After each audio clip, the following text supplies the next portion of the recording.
Welcome back, fight fans. It's your boy Blue, the 16th episode of BLÜ-FC here.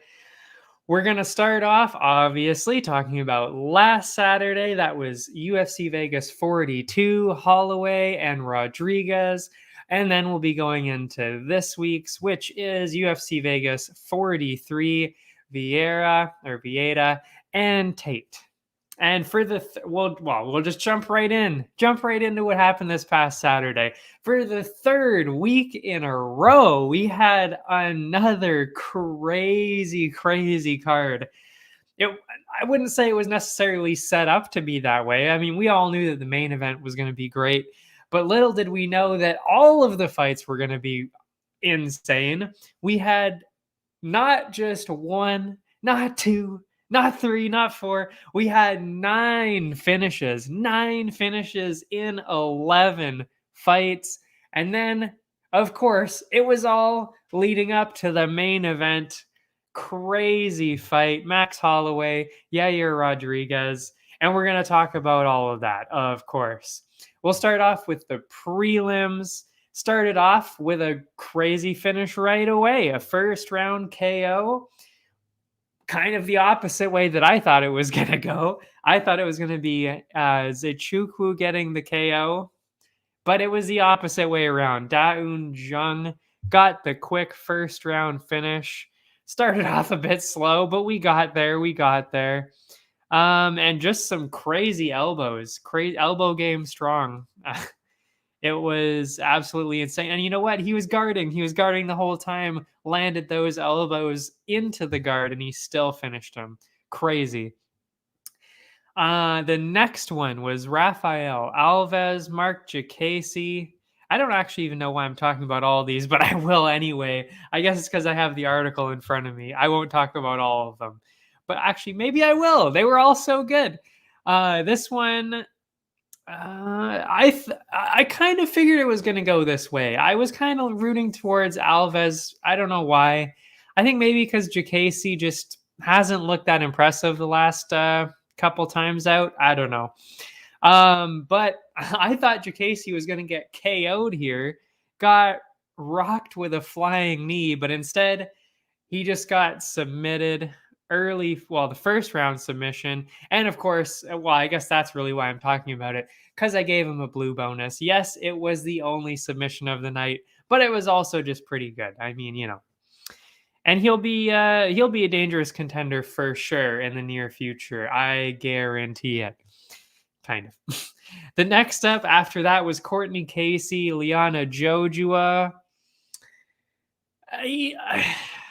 I kind of figured it would be going like this. I like Liana Jojua. She seems great. Courtney Casey's just so much better, though. I mean, that's really all it was. I mean, it wasn't really close at all. Yes, it did go the distance. This was one of those two fights that did go to the distance. Obviously, the other one being the main event. But, I mean, it just wasn't close. Courtney Casey was just dominating the whole time. Used the extra reach, the skill, the experience, and just got an easy unanimous decision win. That's, And you know what? She's got to be fighting somebody ranked soon. I mean, it's kind of crazy that she's not. I mean, she's looked so good recently. I think she might have been ranked before. I'm not sure. But yeah, she's got to be fighting some ranked contender again soon because she's just so good. After that, we saw Sean Woodson, who my new nickname for him is Slender Man. I mean, really, just look at pictures of this guy. It's crazy. And he got another first round finish of the night, I should say, with using that absurd length. I mean, literally Slender Man here. He's got legs like he's walking on stilts. His arms are 6 feet long. It's ridiculous. Unbelievable. It's really strange to look at, actually. And he just used all that length to just tear Anglin apart. And I mean, just another statement win, really. And I mean, if he can do that again, we're also going to be seeing him fighting a ranked contender soon. I think that was really the story of the night. Really, we saw a bunch of people here who we thought it was going to be fairly close, and it was just wildly one-sided, and we got a finish. I mean, it was just insane. Anyway, So the first prelim that I talked about, that I'm going to talk about today, that I talked about last time, because I wanted people to watch this, Cynthia Calvillo, Andrea Lee. We had two ranked. It didn't say which which one it is. Calvillo is ranked 5th. Lee was only ranked 12th, which, it seemed kind of weird that Lee was even getting into the ranked fight anyway, considering she lost 3 in a row. But I did notice how good she looked against Shevchenko, or not Valentina Shevchenko. Her sister's name, who I'm now forgetting the name of, that Shevchenko. Antonina, I wrote it down here. So, she did look pretty good there, so I figured she'd have a good chance. And of course, she had the 5-inch reach advantage. She's also a decent amount younger. I did have Calvillo going to a decision. That's what I thought was going to happen, because Calvillo, extra experience, makes sense. But that is, what? It was as close as we thought right away, the first round. Both of them cut each other up very close. But then as it went on, I wouldn't really say that it's the age, and I don't really think that Calvillo is kind of going downhill here. Well, I mean, she kind of is, I guess. But I think it was just Lee showing us how good she's getting. That's kind of what I saw here anyway. It wasn't necessarily Calvillo, getting much worse. I would say it's Lee getting much better. And a little bit of a weird stop here. Because it actually stopped in between the second and the third rounds, and basically had a conversation with the coroner, said maybe we shouldn't continue. And I mean, you don't really want to see fights end that way. You want to either see a finish or a decision. But yeah, if it's not your night and you're not feeling it, maybe you shouldn't be in there. So, I see both sides of it. I find it a bit of a weird, as a viewer, it kind of sucks. But, you also don't want to see them get hurt either, especially somebody as, well, actually, yeah. Somebody as good as Calvillo, I guess. You don't want to see them, take a bunch of extra damage there for no reason. After that, we had the next prelim that I wanted to talk about, which was Thiago Moises, Joel Alvarez. This is so weird today. I don't know why. I'm feeling weird today. Anyway, it was ranked contender Thiago Moises. I mean, ranked 15th, still ranked, against Joel Alvarez. I had Moises by decision, but I did say leading up to it that I was kind of maybe leaning towards Alvarez. Yeah. And most people thought this was going to be closely contested. I thought it was going to be close. I did kind of give Moises the edge just because of the extra experience, especially since he took Islam to round number 4, round number 5. That's pretty good. So I was expecting him to do, I was expecting it to be pretty close. But yeah, that was not. It was not close at all. Alvarez dominated really every moment of the fight on the feet and got an impressive first round TKO, yet another one on the night, against the dangerous Thiago Moises. And after that, like I said before, this is another one where, that's so impressive. You got to think he's going to be fighting somebody much bigger next. I mean, he's obviously ranked now. I checked actually before this. He took the number 15 spot. I guess that's fair. I mean, I guess I wouldn't give him anything higher than that. But yeah, he'll be fighting somebody ranked just above him next, especially since, we're talking about the lightweights here. Not too many people are moving around much. So you're probably going to see, number 14, 13, 12, somewhere around there. And since we're actually going to be seeing Fiziev and Riddell in a few weeks, it actually makes perfect sense that whoever loses that one should probably fight Alvarez here. That makes a lot of sense. I think that would be a good fight. I think I was surprised. I was surprised by how well he did. I really was. Did I mess this up?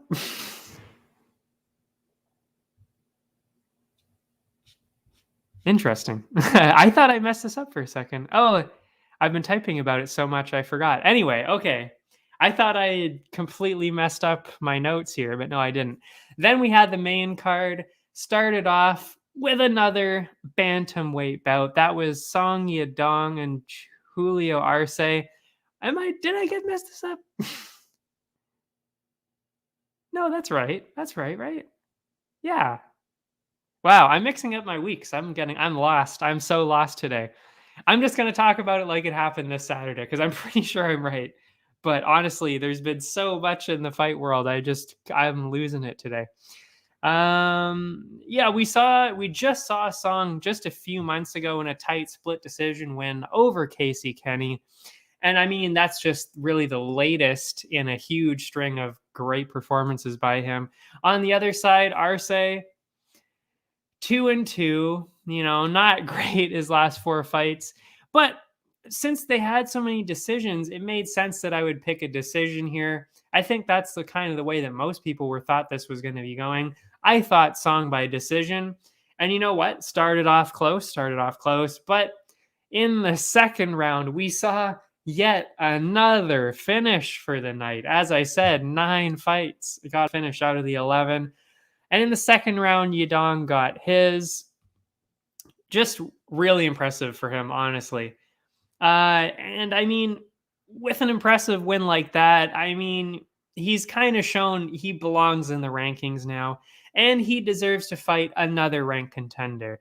And I think, oh yeah, that's right. I think there's actually a perfect person for him to fight that we just saw last week, Frankie Edgar. I mean, I think that would be perfect. Edgar may be on a skid right now, but don't let that fool you. He is still by no means an easy fight. There is no way. And this is the perfect fight for Song Yadong to prove to everybody that he is the real deal. Or it's the perfect chance for Edgar to show people that he's not done yet. On both sides, it's perfect. It's a great matchup. I think we actually will probably see that, and I can't wait. It's going to be great. After that, we had Miguel Baeza and Chaos Williams. This one was a real toss-up for me. I mean, they were so similar coming into this. What else was there?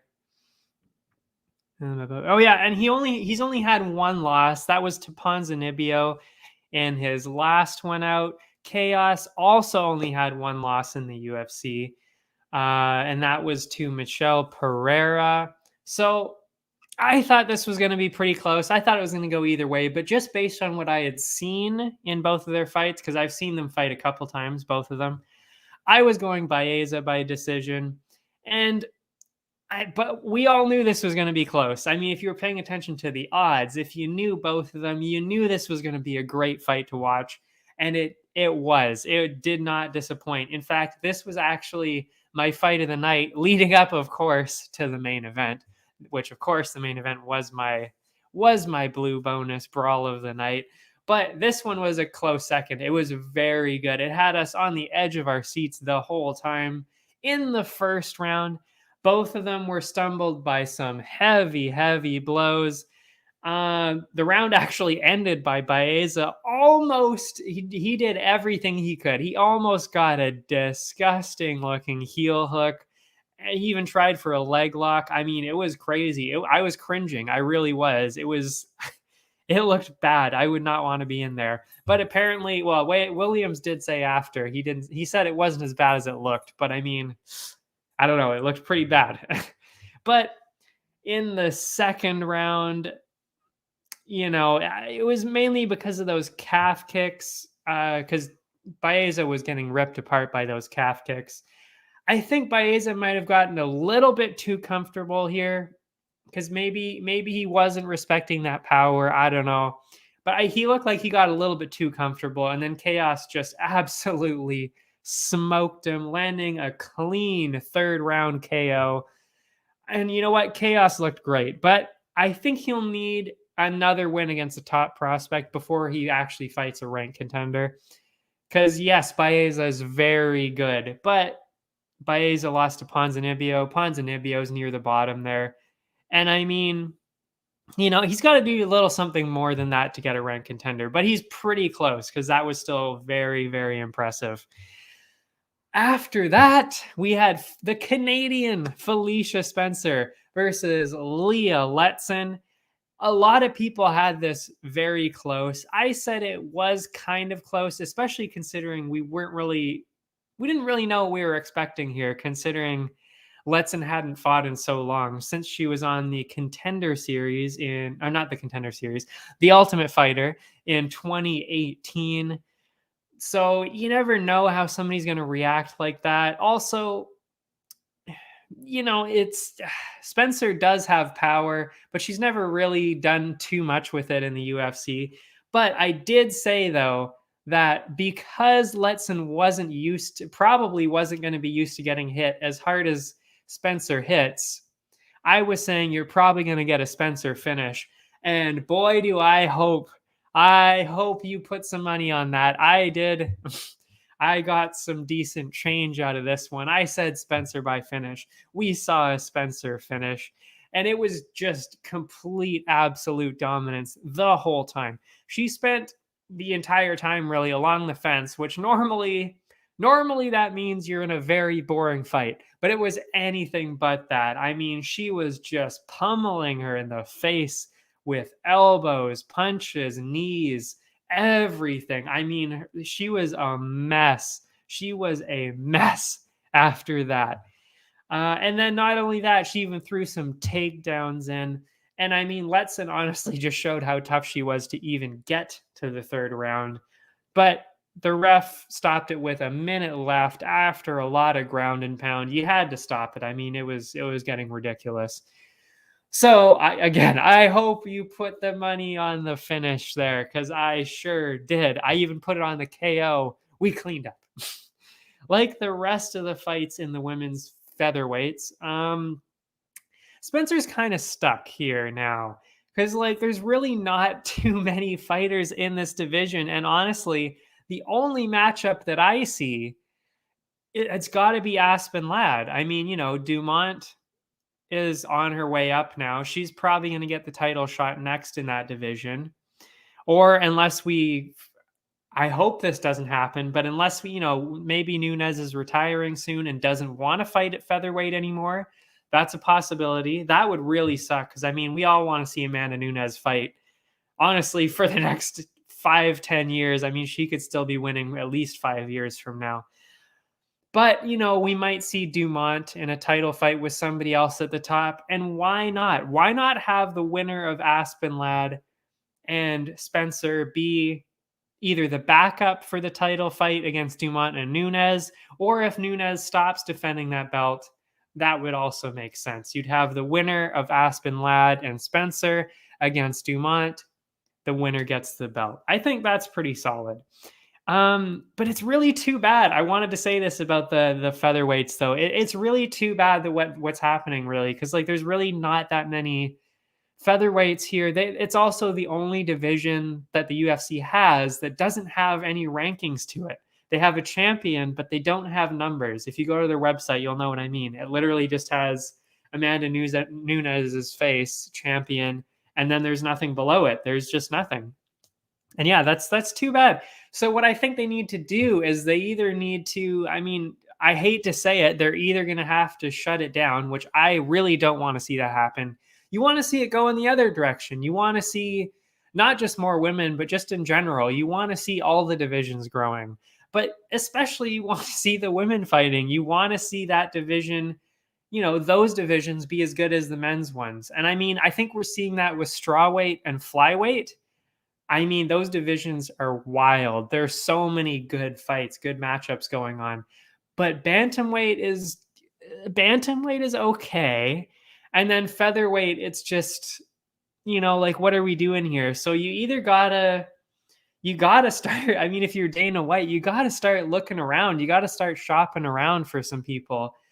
I don't know, or else we might see the end of it, and that would just be terrible. And what I thought would have been perfect is, why not do an Ultimate Fighter season on the women's featherweights. That is what they are doing a women's division. I believe it's the flyweights that they're doing for the Ultimate Fighter next season. They're doing the women's flyweights and then the men's. I can't remember what the men's one was. I can't remember. No, I can't remember. But yeah, so like, I kind of, why wouldn't you do that? I get it. Like the flyweights are great. You want to see great flyweights, but if you're trying to build a division, you probably should have done the women's featherweights, and then maybe you'll see what happens is a lot of bantamweight women will be like, oh, I have a chance to be on the show. I have, I have a chance to be part of this new featherweight division. That makes sense to me. I don't know. Maybe I'm crazy. I don't know. But I don't know. Makes sense to me. Anyway, I hope that the division doesn't get scrapped. I mean, I just hope that they start really looking around for a lot more people. And I mean, it doesn't matter. Like, again, they can be bantamweight women that are fighting up. Throw some incentive in there. I mean, why not? Like I don't know. Yeah. I just hope that we get some more soon. That's all I'm trying to say here. After that, we had the co-main event. Ben Rothwell, Marcos Rogerio de Lima. Longest name. What did we have here? I was going for Rothwell here because, I mean, yeah, his record's been a bit weird, but he won his last one so impressively last time. Plus, he's more of a submission kind of guy, which De Lima really struggles with. He's been submitted a few times, so it kind of made sense that I would lean in the Rothwell direction. Obviously, there's all the experience too. But yeah, again, we were just absolutely thrown off by what happened here again.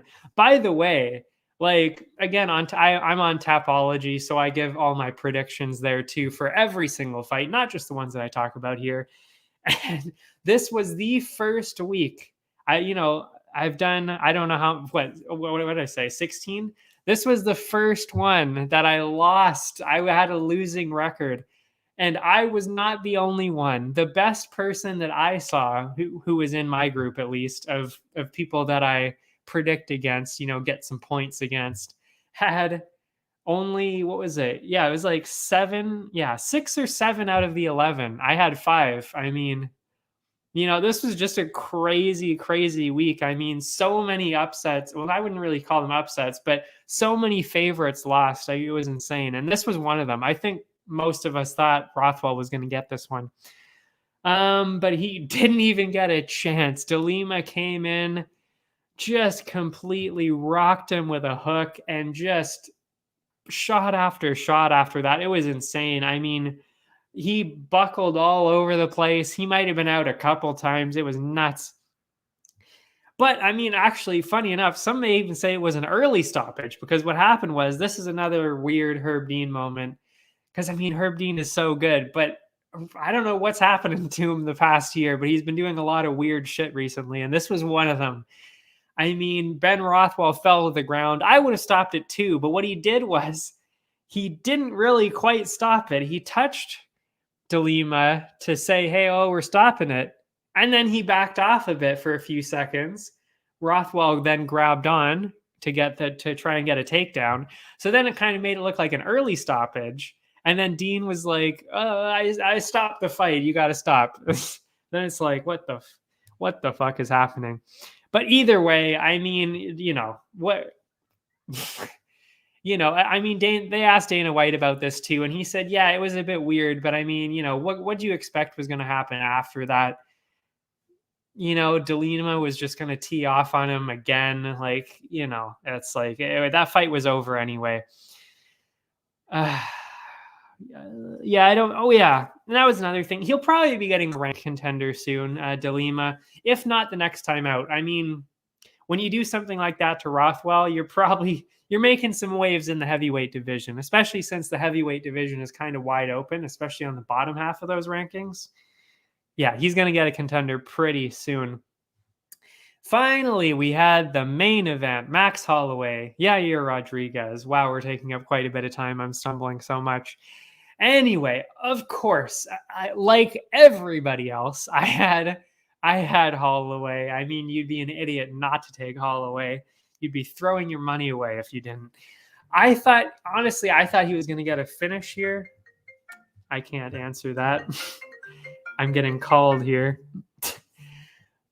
My goodness. Oh, and then my notes are gone. Anyway, I was going for the finish here because he hadn't seen a finish recently. And I mean, his last few fights, he took Volkanovski to a decision. I mean, it made sense. And he almost finished. He probably could have finished him too. I mean, so I was going that way, but I need to get my notes back here. What the fuck? Ridiculous. Anyway, this show is a mess today. It's a mess today. I'm going to try better after the break.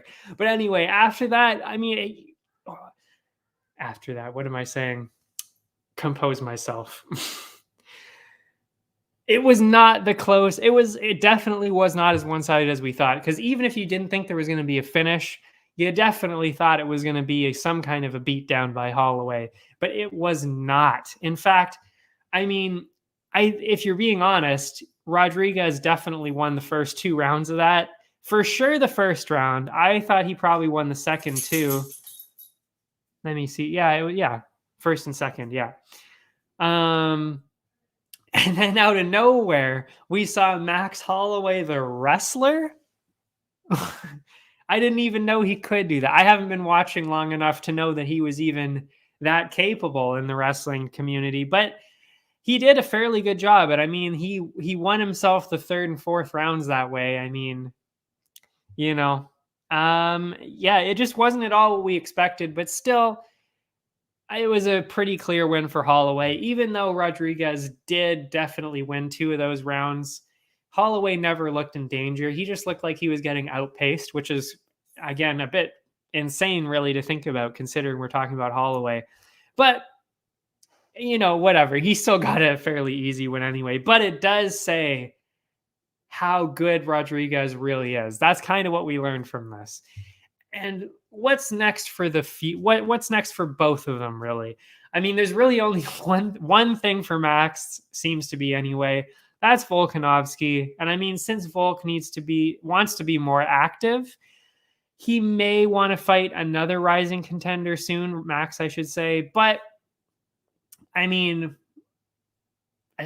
I don't think anybody else has a chance, really. I mean, Rodriguez did really well. Ortega has looked great, but I mean, you're probably not going to see that rematch. So, I mean, it just kind of makes sense that, unless Max fights somebody that's really trying to fight up, he's probably just waiting for the rematch against Volk there. But I mean, then what do you do after that? I mean, I don't know. He's saying he wants to fight McGregor. Why? I don't know. Like, McGregor, he's already got a couple other things lined up. And that's just weird because then it's like Holloway going up to 155. It's like, that's not even your division anymore. Like, I don't know. It's just really weird. I don't know.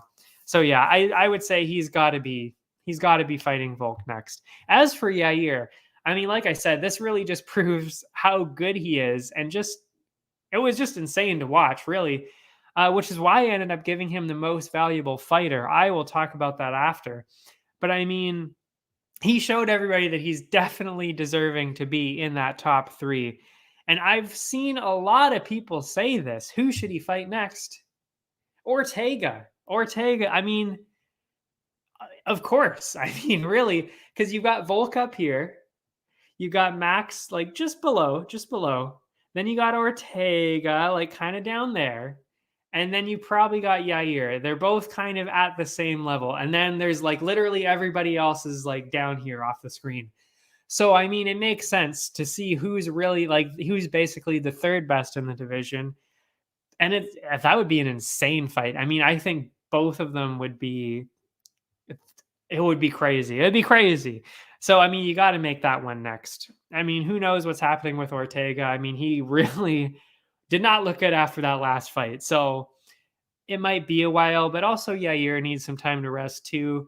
So maybe like 6 months from now, maybe even a bit longer than that. I would love to see that matchup. That would be crazy.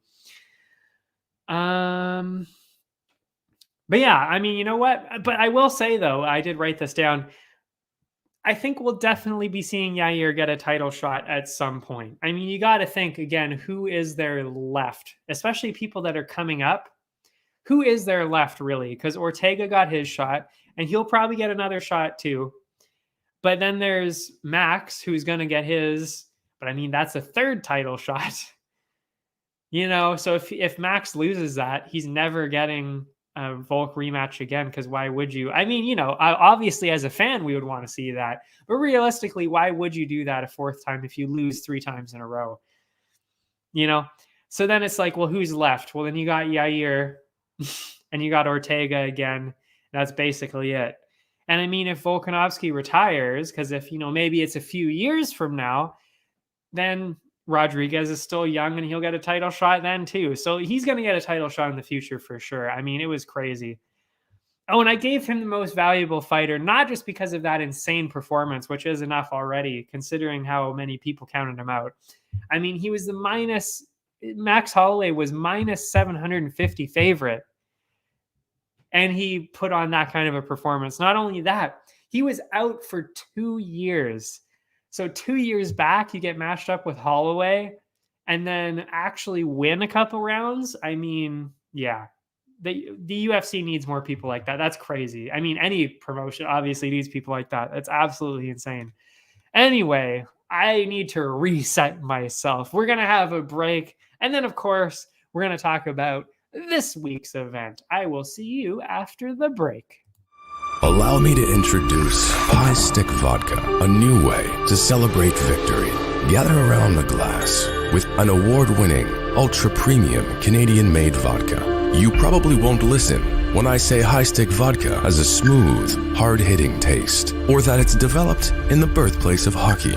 You won't listen when I say High Stick Vodka is a tribute to the game of hockey, or when I tell you it's distilled 4 times using Canada's purest mountain spring water to provide an authentic, remarkable flavor. But maybe you will listen when I say it comes in a f***ing hockey stick. Showcase your passion for hockey with our limited edition hand-blown hockey stick bottle.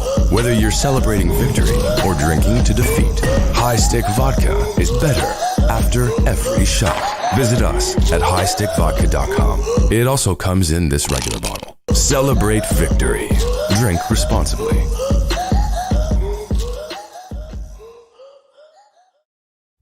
And we're back. So we'll start off with the main card, of course. It opens up with Adrian Yanez, Davey Grant. I'm excited for this one. I really am. Let's see. Yanez only arrived in the UFC a little over a year ago and already has 3 amazing KO victories. Most recently, he got another one over Randy Costa. And Grant, he's been in the UFC for a little bit longer, but he's got a 50-50 record with 4 wins, 4 losses, and his last one was against ranked contender Chito Vera. I mean, normally I lean towards experience, and Grant definitely has the experience here, but it just seems as though Yanez is the safe bet here. Yanez is 8 years younger. He's won and finished all of his UFC opponents, and Grant has already lost a few already. So yeah, you got to lean towards Yanez. But the interesting fact here is that Grant has never been finished by punches. He's only lost by submission or decision. But since Yanez has very clear power, that could certainly change this fight. So I'm seeing either a late finish here because, he's never been finished before, so I don't think it's going to be early. So we're probably going to see either a late finish or a decision for Yanez. That's what I'm seeing here. And if you go over to Bet99, which is, there we go. Of course, we've got the deal where if you go there, you sign up through the link, that link, you get the instant match for $600. Let's check out those Bet99 odds. So we're looking at Davey Grant plus 240, Adrian Yanez minus 313. Yeah. So basically, they're seeing exactly what I just said. Yeah, he's just that good. I mean, really, yeah. What else is there to say? In terms of the over under, they've got over 1.5 at minus 172, under 1.5 plus 133. I mean, that's pretty ballsy to make it a 1.5, considering, like I said, Davey Grant's never been finished. I mean, yeah, Yanez is a great KO finisher, but if you've never been finished by punches in your career, to say that you're gonna make it an over under at 1.5, you gotta choose the over, even though it isn't minus 172. You gotta throw some money at that. Maybe even I was gonna say maybe even put it as part of a parlay. That's possible. But yeah, I mean, yeah, I think it'll be over 1.5 for sure. Anyway, so that's it for the first one. Then we see Joanne Wood Tyla Santos, formerly known as Joanne Calderwood. Yeah. What are the odds that she marries somebody named Wood? But that's exactly what happened. You see Joanne Wood, 2 flyweight contenders here.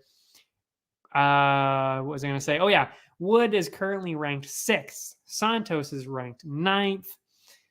Wood has gone 50-50 recently with losses to Lauren Murphy, Maya, and Chukagian, but a win over Lee, and Lipsky. In comparison, we see Santos.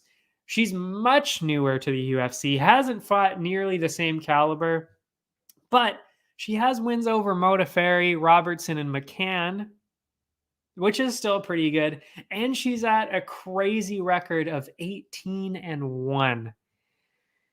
So yes, again, although experience is important, and I said this before too, Santos just has a lot of other things going in her direction. I mean, she's 7 years younger.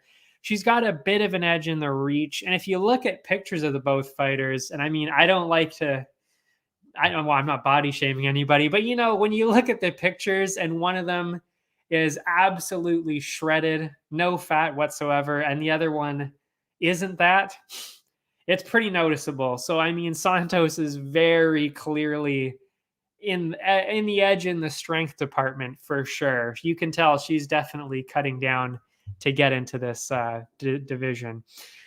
And what was I going to say here? Yeah, they're the fitness edge. I mean, really.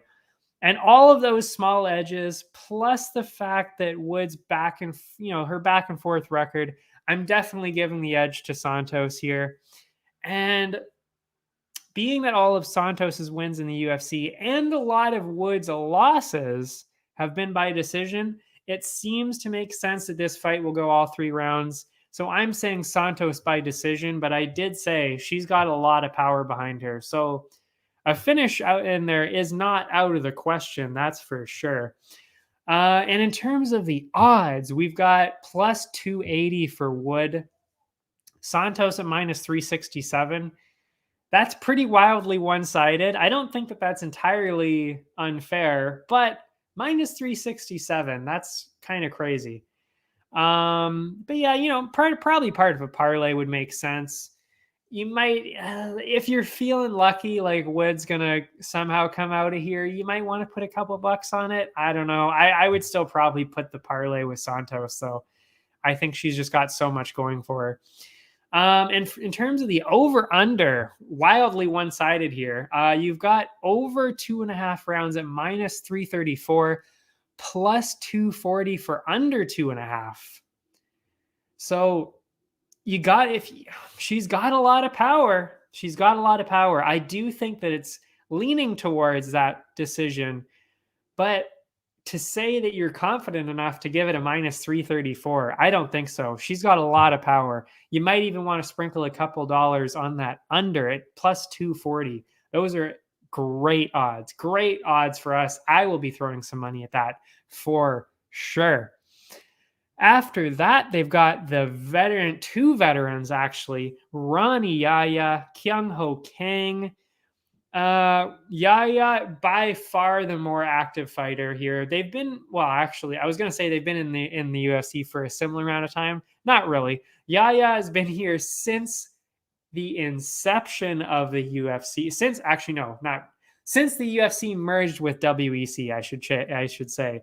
And that was all the way in 2010. He's been here for 11 years now.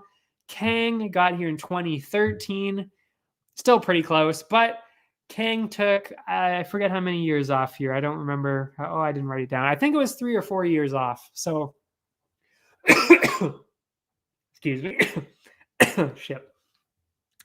As for Yaya, no breaks for him. He's been fighting way more. The difference here, other than that, I mean, they're pretty similar actually outside of their records.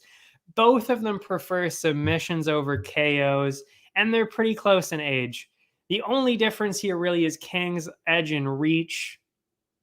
I'm not sure if that entirely matters too much, but that's pretty much really the only difference between the two, other than, of course, that huge gap that Kang took there. And this really could go in either direction, I will say, but I'm leaning towards experience for sure on this one and activity. Kang hasn't fought since 2019, and he won his last one by split decision. Those are by far the iffiest.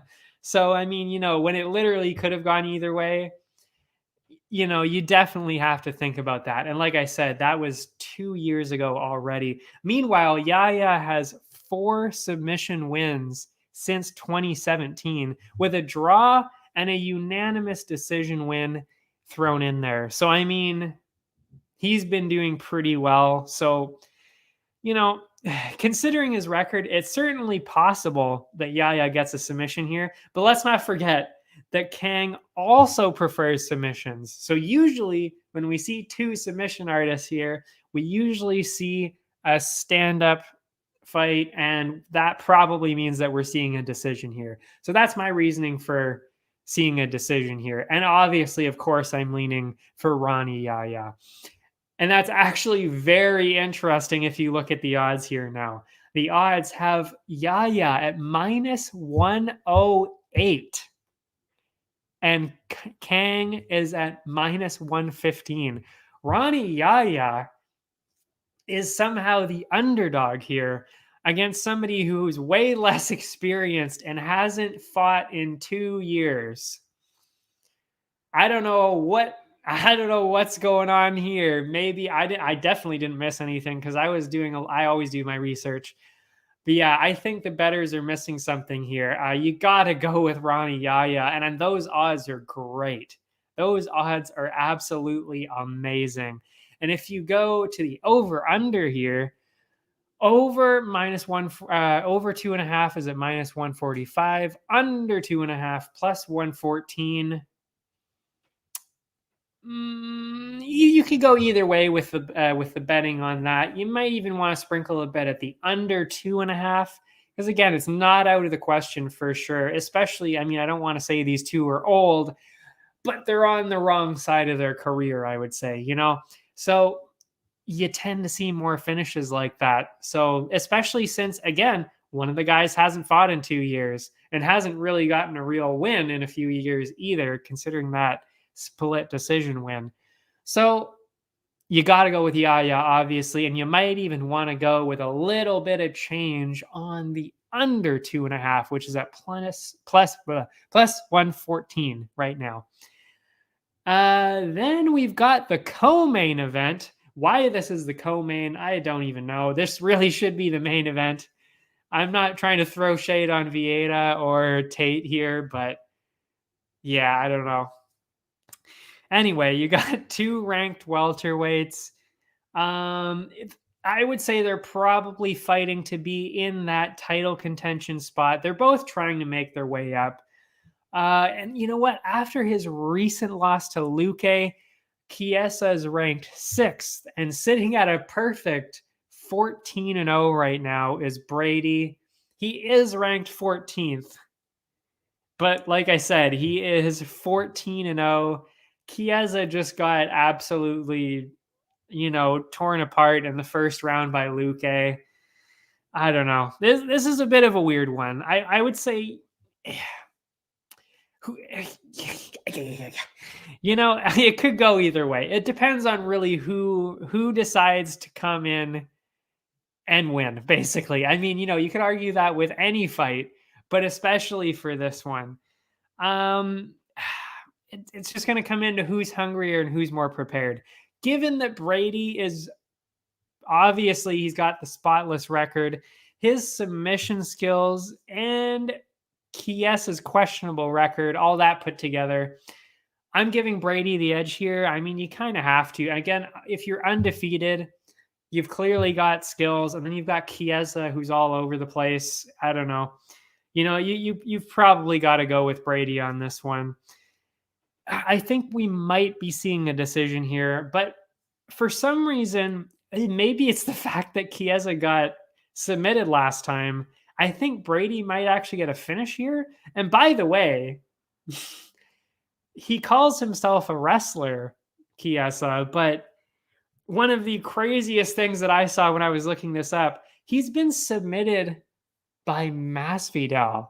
Jorge Masvidal, the boxer, submitted Michael Chiesa, the wrestler. So, and he also got submitted in the first round last time. So, considering Brady is also good at wrestling, he's got quite a few submission wins. It's not out of the question that we're going to see another one here. So I'm actually going to guess Brady by finish, but we could definitely see a decision here. And what do we see for the odds? The odds are at plus 130 for Chiesa. Brady's at minus 160. I would say that's pretty fair, actually. You know, if you like Chiesa, maybe you put some money on him. I would say minus 160 for Brady is amazing. Definitely throw some money at that. And then for the over-under, they've got over 2.5 is minus 125. Under 2.5 plus 100. Considering Chiesa's record and Brady's record, plus 100, that's amazing. Definitely put some money on the under here. You could easily clean up here, really. This fight, honestly, just this fight in general, you might clean up a bit. Anyway, after that, we've got the main event. Ketlin Vieira, Miesha Tate. This seems like somewhat of a strange main event, like I said.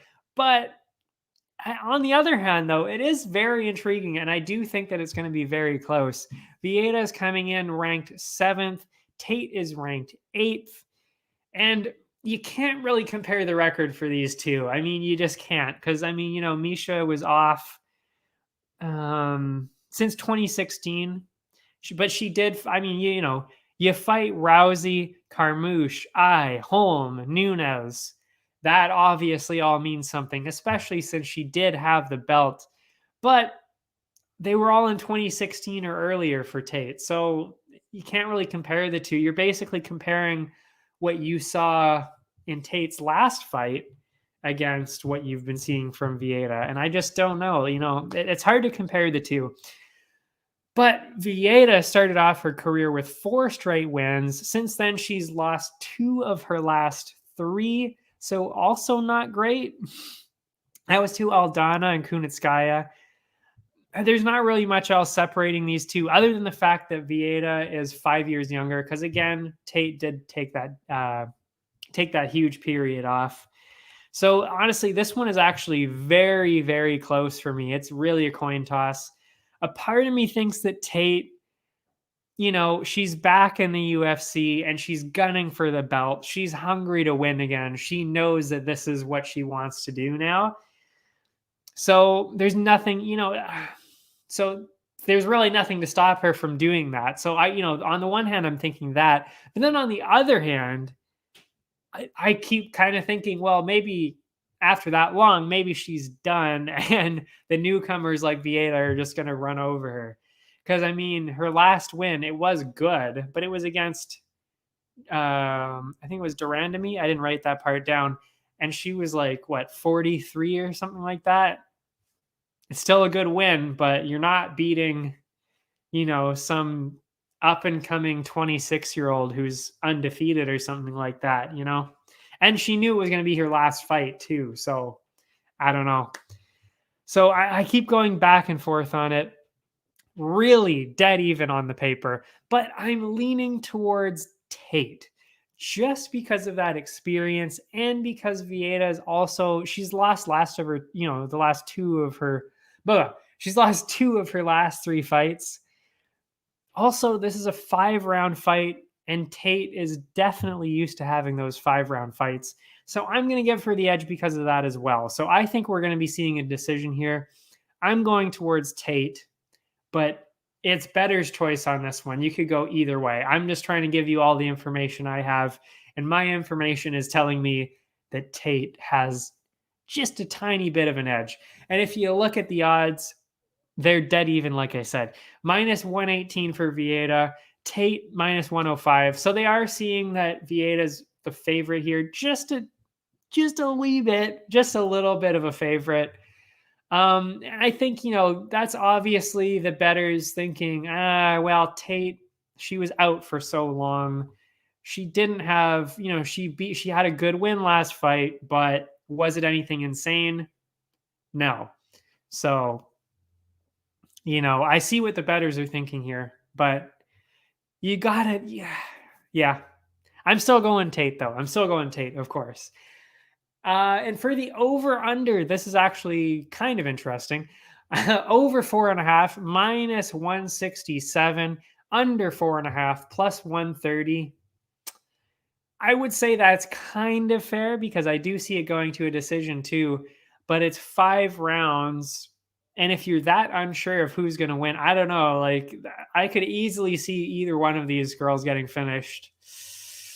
So honestly, I'm going to be putting some money down on the under 4.5 at plus 130.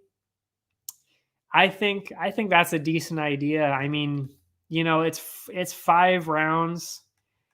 Easily plausible. That's what I'm doing. Okay, that's it for the main card. I don't know why I'm so awkward today. I don't know what it is. Maybe I didn't have my snack. My snack is sitting right here. I don't know. I don't know what's going on with me today. I'm trying my best, folks. We're still getting the information out. I still got my information out. Anyway, that aside, leave me out of this. The prelims. There are a couple that I want to talk about. The first one is the one I'm most excited about. I can't wait for this. You've got Terrence McKinney and I think it's Fares Ziam or Ziam. I don't know. I've never heard his name spoken out loud, so I don't know yet. And if you've been on MMA Twitter recently, you will definitely know who Terrence McKinney is. He tweets constantly. He's a great guy. And I've heard so much about this guy, even though I haven't seen him fight, because he was actually on one of the early prelims earlier this year that wasn't in Canada. So I didn't get to see it at the time because I didn't have UFC Fight Pass. So I've never seen him fight. But if you've looked at the record, it is unbelievable recently. He's got 4 wins this year. He's got 4 wins. 3 of those are in the or outside of the UFC. The last one was his UFC debut. Got a 7-second win. Amazing debut. You really can't do better than that in a debut. And on the other side, you've got Ziam, I don't know, Fares. I should just say Fares. You've got Fares on the other side. He's got 2 wins in his 3 UFC fights, which were to Vendramini and Malarkey. Also, kind of impressive. And I put this prelim, I featured this prelim, of course, because of the McKinney storyline. There's so much going on even outside of that. A lot of personal stuff, which is crazy that he overcame it to be part of the UFC. And on a 4-fight win streak in 1 year, if he gets 5 wins in 1 year, how insane would that be? So of course I had to talk about this one. And again, he's cool. He's cool on MMA Twitter. What was I going to say? Oh yeah, so the difference makers here, not only has McKinney won all 4 of his fights this year, he's also gotten 4 first-round finishes. And they were all in the first 90 seconds of the fight. So, you've got to give them momentum here for sure. in favor of Terrence McKinney. I mean, you can't not. And I'll obviously be leaning in that direction. I mean, again, Ferez, I mean, you know, again, he's no slouch. He beat Malarkey and Vendramini, you know, but Malarkey is great, and he did beat him. So, you know, and McKinney he's only fought once in the UFC. So, you know, the competition level is very different. But when you're that impressive, 4 first round wins in 1 year, you got to lean towards McKinney. What was I going to say here? I don't think that we're going to be seeing a first round finish here, a 5th one of 2021. I don't think we're seeing that. But, I mean, we could definitely see a finish at some point this fight. I'm leaning McKinney by finish. We'll look at the Bet99 odds, see what they say. They have McKinney at -117, Ferez at -106. I mean, you make up your mind whether McKinney's experience is enough for you to lean towards Ferez here. But when somebody has 4 first-round finishes in the same year, you got to lean in that direction. And -117, that's great. That is perfect for the taking. And it's interesting. They don't have an over-under on this one. And I wonder if that's because they're not sure which way to lean on this for the numbers. I would probably lean towards over 1.5, like, a 1.5 thing, maybe. I don't know, actually. That's probably why they did it, because they're like, well, he's got so many first-round finishes, but this seems like it'll go to a decision. Anyway, so yeah, that's going to be great. No matter what, you do not want to miss this fight, because, I mean, you don't want to miss somebody get 5 wins in 1 year. Also, you don't necessarily want to miss them getting their first loss of the year either, right at the end of the year. So you definitely want to see this one. It's going to be one to watch. After that, directly after that, actually, you've got Loma Lukbunmi and Lupita Godinez, our Canadian hero, fighting for the 3rd time. Lupi Godinez, the 3rd time in a few months. She fought, I don't remember what month it was. I think it was actually even October she fought. Then she fought the week after. She didn't get the win the 2nd time, but it was close. And I'm saying that, I need to point that out because, well, for one, that's just crazy that she's fighting 3 times within 2 months. But yeah, I mean, I don't even know where I was going with that. See, it's not going well today. I brought this one up again because of that 3rd fight, but also because she's Canadian. And this is looking like an interesting matchup because Loma, I would say this is going to be very close. I really do think this is going to be close, which is weird because the odds are a little bit more one-sided in the wrong direction than I would have thought. Now, Loma was a promising prospect when she was brought to the UFC in 2019, which is why she was thrown directly at Angela Hill, just her 2nd fight here, which is crazy. She lost that one, but she bounced back with 2 decision wins. As for Godinez, as I mentioned, we've already seen her twice. She got a great looking 1st round armbar win in the 1st one. The 2nd one, she lost in a decision, but I did say I was going to bring that up because that was actually in the division above. That was at bantamweight. So already, actually, whatever the division above was, I can't remember if they're fighting at flyweight or strawweight. Anyway, that was in the one above. And that's very important here because they have an identical record actually at 6-2. They're similar in age. They have a similar reach even. The only thing that separates them for me is the last 2 fights. That submission win for Lupi looked amazing, and she looked good in that decision win against somebody in a heavier division. And that is saying a lot, that you can compete with somebody that's 10 pounds heavier than you when you're already, pretty light. I mean, we're not talking about welterweight or heavyweight, 10 pounds is huge in this division. So the fact that she was actually doing very well in that division and got, lost in a decision, that's pretty impressive, especially considering Loma is very small. She would never be able to compete in that division above like that. So, and that's the edge to me, is that Lupi can compete with people above her, and Loma, I don't think she can. That is why I for sure have Lupi on this one. Also, Loma is primarily a kickboxer. Lupi is very well-rounded. So I think we're seeing a decision here probably because it's the strawweight division. Oh, I did write it down. Because it's the strawweight division. And they tend to have a lot of a lot of decisions. But I wouldn't be shocked if Lupi can use her grappling and get a submission win. Because like I said, Loma is a kickboxer. So, there's a pretty good chance, especially since she proved that she's strong enough to deal with a flyweight. She can use that extra strength to control this smaller person and maybe get her to the ground, being that she is a kickboxer, get the submission. I could see that. So for the odds, I don't know why I'm rambling so much this episode. This is insane. I mean, we're an hour in. What the fuck am I doing? Anyway, that aside, let's look at the odds. Plus 136 for Lukbunmi. Godinez minus 167. I actually thought that people would have Lukbunmi a bit ahead.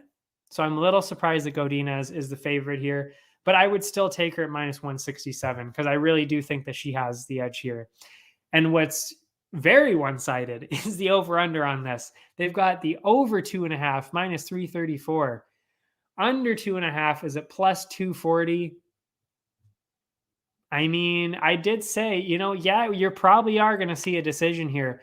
But I mean, if Godinez can get Lukbunmi on the ground, I don't think Loma has got anything for her on the ground. So you might see a submission win. So you might want to throw a couple bucks at the under at plus 240. That's a great deal. And if not, you know what? It's only a couple bucks. You'll win it back in some of the other fights. That's what I do. Anyway. The last one that I want to talk about is actually the one after that. It's 3 fights in a row we're talking about. Rafa Garcia, Natan Levy. I don't know if it's Nathan or Natan because there's no H. I'm pretty sure it's Natan. I'm featuring this one because we're seeing the first UFC appearance of an undefeated Contender Series alum, Levy. That's why I'm talking about this one. And although he's undefeated, he is only 6-0 and he hasn't fought this year. So that's a bit iffy already. As for Garcia, he's lost his last 2 bouts though, both of which were this year. So, while he's lost his only 2 fights, his losses, oh my goodness. His losses were to Grautzmacher and Hackprast, 2 tough matchups, especially Hackprast. So that's something too. But he did lose his last 2, and Levy's undefeated. So, this one, again, is a complete toss-up because you've got those really wildly conflicting things going on.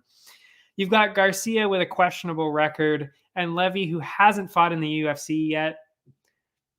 So, but from a betting perspective, it makes sense to go with the guy who's undefeated and he has the extra reach here, Levy. That is who I'm going with. And if you look at the odds are in your favor this time. They've got Garcia at minus 125, Levy at plus 105. I would say that's probably fair because they're probably looking at the fact that Levy's never fought in the UFC. But again, he's undefeated, 6-0. He won in the Contender Series. Garcia's lost 2. I'm leaning towards Levy, like I said. And you're probably seeing a decision here because they're that close. And they've got over 2.5. They've got minus 193. Under 2.5 is plus 150. Considering we're talking about a couple of, they're lightweight, so they're not that heavy. But it's not out of the question that we could see a finish. So maybe some money on that. I don't know. I'm still thinking it's probably a decision, though. And yeah, Levy for sure. Plus 105. That's great. Let's see. Are there any good looking parlays here? Because I forgot. I didn't even mention that. I guess because they've all been so close. Parlay. Yeah. Santos, Yanez. Those are two very good options for parlays. Santos minus 367. Yanez minus 313.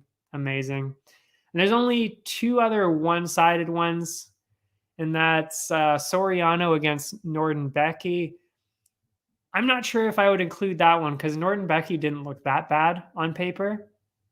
So I probably wouldn't take Soriano at minus 286. That would probably ruin your parlay. And then Pinheiro at minus 434, Luana Pinheiro. She did look like a heavy favorite to me on paper. So you might want to throw that one in too. Pinheiro, Yanez, Santos. That is a good looking parlay to me. And you might even want to throw Brady on there at minus 160 to make those odds even sweeter. Yeah, that is it. That's it for the odds. Again, I don't know what was going on with me today. I felt a little awkward, but we got through it. We did all of it. I didn't miss anything. I'm losing my voice though. That is it for me. My socials are down below. I will get rid of that. There we go. Next time I'm not sure what we're gonna do next time because there's actually no UFC, not this upcoming Saturday, obviously, but the Saturday after that, there is no UFC. What are we gonna do with our weekend? Oh my God. I won't know what to do with myself. But that also means I don't know what we're gonna be doing next week. We might just do a short one and talk about this week's stuff. Have a shorter one. I mean, we've been going really long with these recently, especially today for absolutely no reason. There was no reason this should have been an hour and 7 minutes. But anyway, we'll see. We might just take an easy break, to go with a half an hour episode and then call it a night. I don't know. We'll see. Either way, I will see you there. I can't wait to see you after this weekend. It's going to be good. I will see you next time. And here are here's the information about the Bet99 stuff I was talking about. I will see you next time.